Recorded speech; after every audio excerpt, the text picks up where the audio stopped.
नमस्कार दोस्तों, आज मैं आपको गीता साधक संजीवनी पहले अध्याय का 40वां श्लोक सुनाने जा रहा हूँ और ध्यान पर सुने। बोलो कृष्णचंद भगवान की जय। कुल का अक्षय होने पर सदा से चलते आए कुल धर्म नष्ट हो जाते हैं और धर्म का नाश होने पर बचे हुए संपूर्ण कुल को अधर्म दबा लेता है। कुलक्षय पर्णशयंती कुल धर्मा सनातना। जब युद्ध होता है तब उसमें कुल वंश का अक्षय हास होता है। जब से कुल आरंभ हुआ है तभी से कुल के धर्म अर्थात कुल की पवित्र परंपराएं, पवित्र रीतियां, मर्यादाएं भी परंपरा से चलती आई हैं। परंतु जब कुल का अक्षय हो जाता है तब सदा से कुल के साथ रहने वाले धर्म भी नष्ट हो जाते हैं।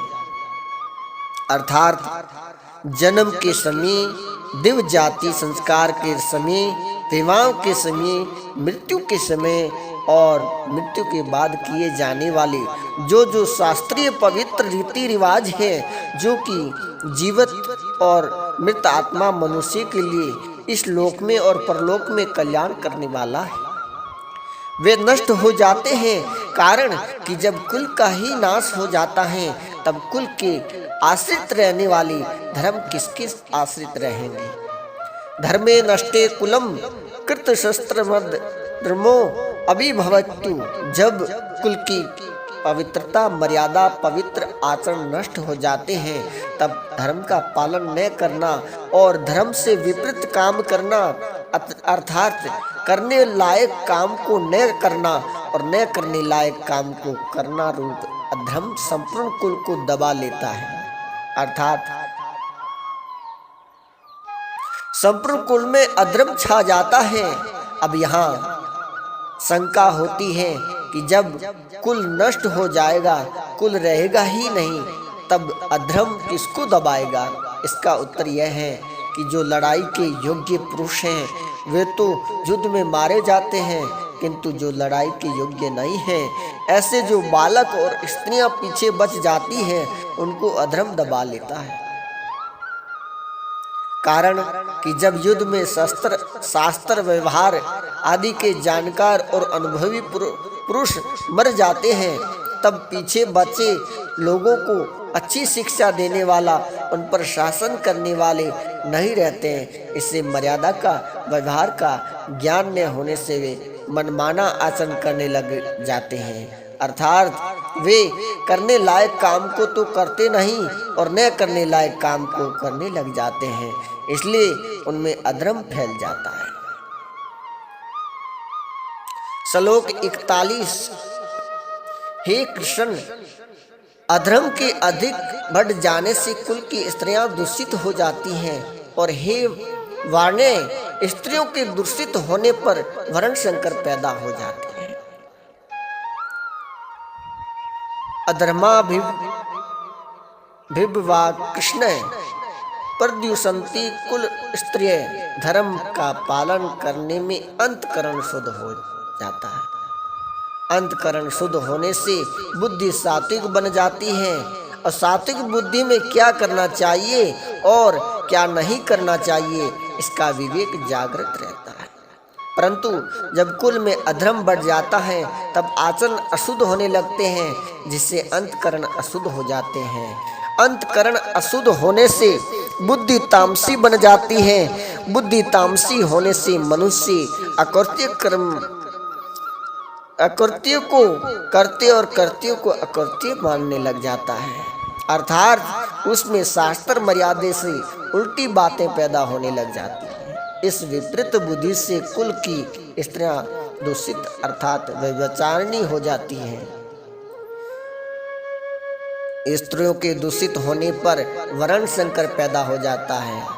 पुरुष और स्त्री दोनों अलग अलग वर्ण के होने पर उनसे जो संतान पैदा होती है वे वर्ण संकर कहलाती है। अर्जुन यहाँ कृष्ण संबोधन देकर यह कहते हैं कि आप सबको खींचने वाले होने से कृष्ण कहलाते हैं, तो आप ये बताइए कि हमारे कुल को आप किस तरह खींचेंगे, अर्थात किधर ले जाएंगे। वाष्णे संबोधन देने का भाव है कि आप विष्णु वंश में अवतार लेने के कारण कहलाते हैं, परंतु जब हमारे कुल वंश का नाश हो जाएगा तब हमारे वंशज किस कुल के कहलाएंगे। अतः कुल का नाश करना उचित नहीं है। श्लोक 42। वरण शंकर कुल घातियों को और कुल के नरक में ले जाने वाले ही होता है। साध और तर्पण न मिलने से इन कुल घातियों के पितर भी अपने स्थान से गिर जाते हैं। शंकरो नरका वे कुल घ्राण कुल क्षय वर्ण मिश्रण से पैदा हुई वर्ण शंकर संतान में धर्म की बुद्धि नहीं होती। वे मर्यादाओं को पालन नहीं करता, क्योंकि वह खुद बिना मर्यादा से पैदा हुआ, इसलिए उसके खुद के कुल धर्म न होने से वह उसका पालन नहीं करता। प्रत्युत कुल धर्म अर्थात कुल मर्यादा से विरुद्ध आचरण करता है। जिन्होंने युद्ध में अपने कुल का संहार कर दिया है उनको कुलघाती कहते हैं। वरण शंकर ऐसे कुलघातियों को नरकों में ले जाता है। केवल कुलघातियों को ही नहीं, प्रत्युत कुल परंपरा नष्ट होने से संपूर्ण कुल का भी वह नरकों में ले जाता है। पतंती पित्रो हस्यु लप्तु पिंडोदक क्रिया। जिन्होंने अपने कुल का नाश कर दिया है, ऐसे इन कुल घातियों को पितरों वरण शंकर के द्वारा पिंड और पानी, साध और तर्पण न मिलने से उन पितरों का भी पतन हो जाता है। कारण कि जब पितरों को पिंड पानी मिलता रहता है तब वे उस पुण्य के प्रभाव से ऊंचे लोकों में रहते हैं, परंतु जब उनको पिंड पानी मिलना बंद हो जाता है तब उनका वहां से पतन हो जाता है, अर्थात उनकी स्थिति उन लोकों में नहीं रहती है। पितरों को पिंड पानी न मिलने में कारण यह है कि वरण शंकर की पूर्वजों की प्रति आदर बुद्धि नहीं हो जाती है। इस कारण उनमें पितरों के लिए साध तर्पण करने की भावना ही नहीं होती। अगर लोग लिहाज में आकर वे साध तर्पण करते भी हैं तो भी शास्त्र विधि के अनुसार उनका साध तर्पण अधिकार न होने से पिंड पानी पितरों को मिलता नहीं। इस तरह जब पितरों को आदर बुद्धि से और शास्त्र विधि के अनुसार पिंड जल नहीं मिलना, तब उनका अपने स्थान से पतन हो जाता है। बोलो कृष्णचंद्र भगवान की जय। अगला श्लोक अगले वीडियो में मिलेगा। हमारे साथ बने रहने के लिए आप सबको बहुत बहुत धन्यवाद और आप सबका आशीर्वाद। जय श्री कृष्ण।